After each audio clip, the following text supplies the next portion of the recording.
Randumb Rants. Like and subscribe. See, you got some good movie soundtracks out here, right? But there are certain songs that become permanently connected to the movies they appeared in, right?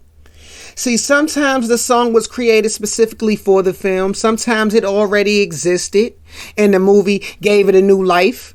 And sometimes the song becomes so successful that years later, right, when you hear it, it could be the first 5 seconds of the song, but when you hear it though, right, you immediately picture a particular character or a scene or a movie poster, right? And that's what this countdown is all about, right? Yeah, your boy Randumb Rants is going to be ranking the top 25 standout songs for movie soundtracks. Now, these are not necessarily the top 25 greatest songs ever recorded. No, but these songs left the biggest impression and became inseparable to the movies that they're attached to. Now, it's way too many songs for one video, right? So I'm going to be breaking this countdown into 5 parts with 5 entries in each episode, right? And the first one, of course, is going to be part 1, songs that made the soundtrack, right? We're going to do 25 through 21. But before I do that, I have some honorable mentions. Rants, right? Now, the first honorable mention goes to the movie Deep Blue Sea. Yep, and the song that I selected was LL Cool J's Deepest Bluest. Now, was this the greatest LL Cool J song ever recorded? Right? Absolutely not, right? But this man survived an entire movie about genetically enhanced sharks, right?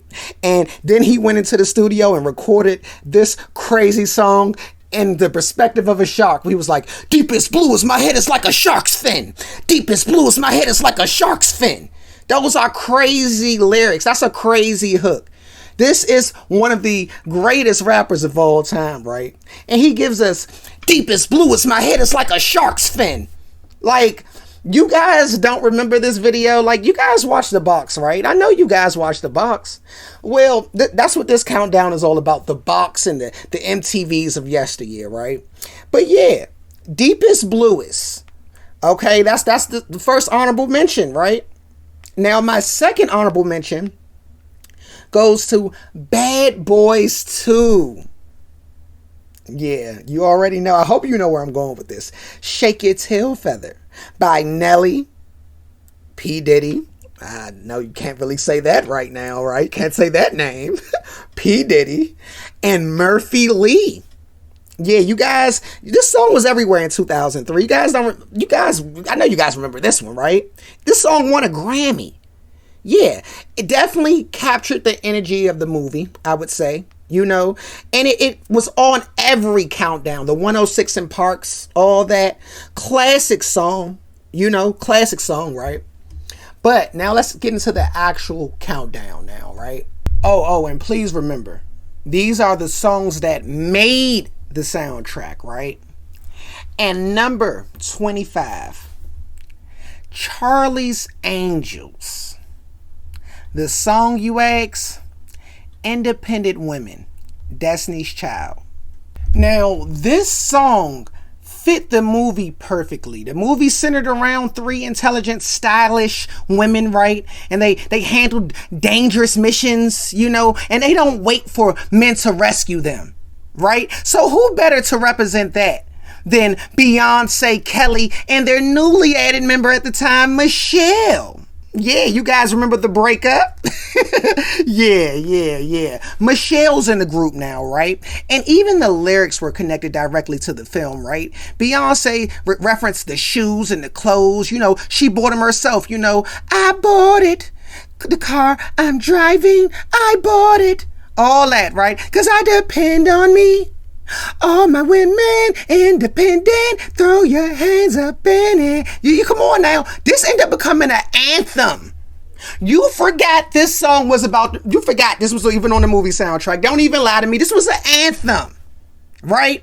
An anthem. Yeah, Destiny's Child.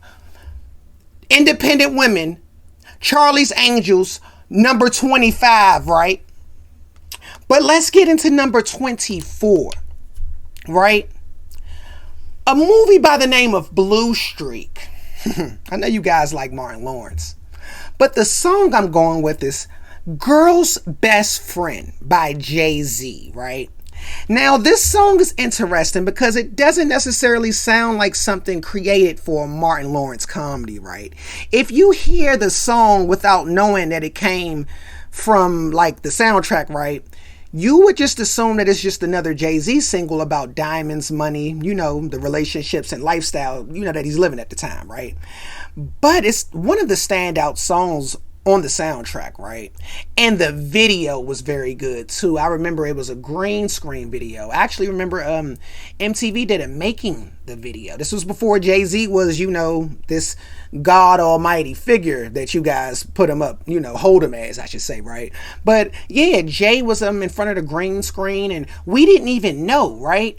And at the end, it was like he was in a diamond, right? And that's the whole, Jay is creative with his words, right? He can rap his butt off. We all know that. And the whole point of the song, right, is he's rapping about a diamond and, you know, but it's in the perspective of a female, of course, and it fits the whole concept of the movie Blue Streak because, of course, Martin Lawrence is a diamond thief, right? So, yeah, great song, and that's number 24. Number 23 is from the Batman and Robin movie. Now, this wasn't one of the popular ones now, right? But the song that I'm going with is Look Into My Eyes, Bone Thugs and Harmony, right? Now, like I said, this is not one of the greatest Batman movies. We know that, right? This is the one with, I believe, Arnold Schwarzenegger played Mr. Freeze. We had Uma Thurman playing Poison Ivy. She was a sexy Poison Ivy, too. That's neither here nor there, though. But, yeah, we had Bone Thugs on the soundtrack. And this is the song, Look Into My Eyes and Tell Me What It Is You See. Look into my eyes. Very dark song, right? Very dark song. And at the time, Bone Thugs didn't sound like anybody else. No disrespect to the 3 6 Mafia fans, right? But at the time, you know, they were more nationally known and they didn't sound like anybody else, right? But see, to know your Bone Thugs history is to know this, though. This video and song set the end of an era for Bone Thugs. See, because after this video, we stopped seeing Busy Bone with them as much, right? And that's a whole different video for a whole different day, right? But that's number 23. Batman and Robin, Bone Thugs, Look Into My Eyes. Number 22. The movie Life. The song Life by Casey and JoJo. See, now, I don't know if you guys can relate to this, but it's certain movies that I personally saw too many times growing up and I don't like them as much as I did growing up, but it's still undeniable, like it's undeniable, right? This is one of them. Like, this is an undeniable classic, right? And this record had a difficult job. See, the movie Life is, of course, a comedy, right? But underneath all that, it's a sad story. You have Ray and Claude, they two innocent men, and they're sentenced to life in prison, right? And they lose decades of freedom. We all know the story, right? But the song, right? When Casey and JoJo come in and their voices give that emotional weight that you needed it. Like, their voices carry that song and the passion in their voices, right? It helps you understand them in that prison. And when you hear this song, you think of the movie, right? You think of that Life movie. You might think of the big dude asking for the cornbread. You might think of the feminine guy. You know, you might think of Jing-a-lang, Jing-a-lang, right? But you think of the movie, right? So yeah, number 22 is the How Did I Get Life, Life.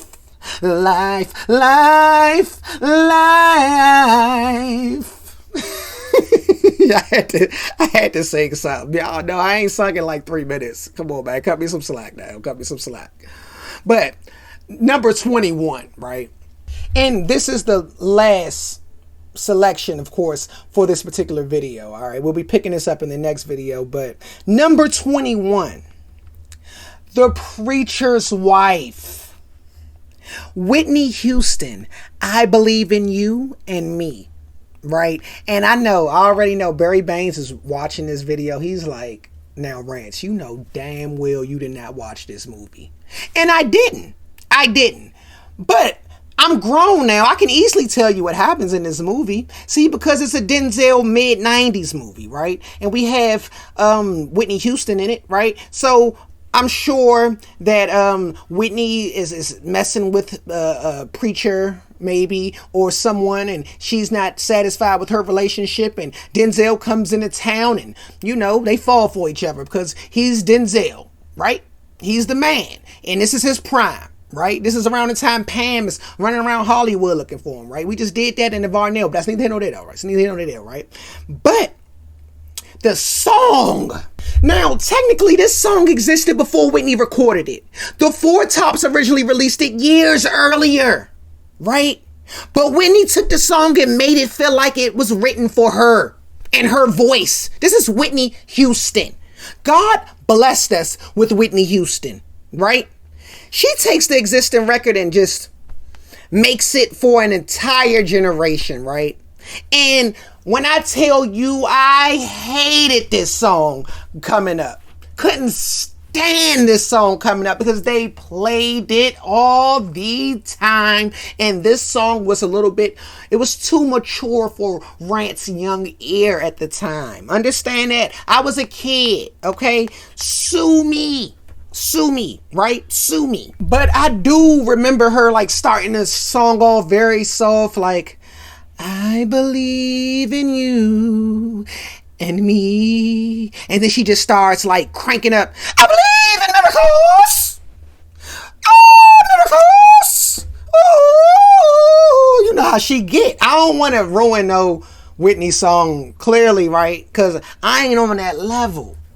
But yeah, The Preacher's Wife, I Believe in You and Me. Okay, that concludes this episode. Oh, but we're going to pick it back up. You best believe we're going to pick it back up. If you disagree with any of this stuff, please get in the comments. Okay, we got more for you to disagree with, right? Randumb Rants. Like and subscribe.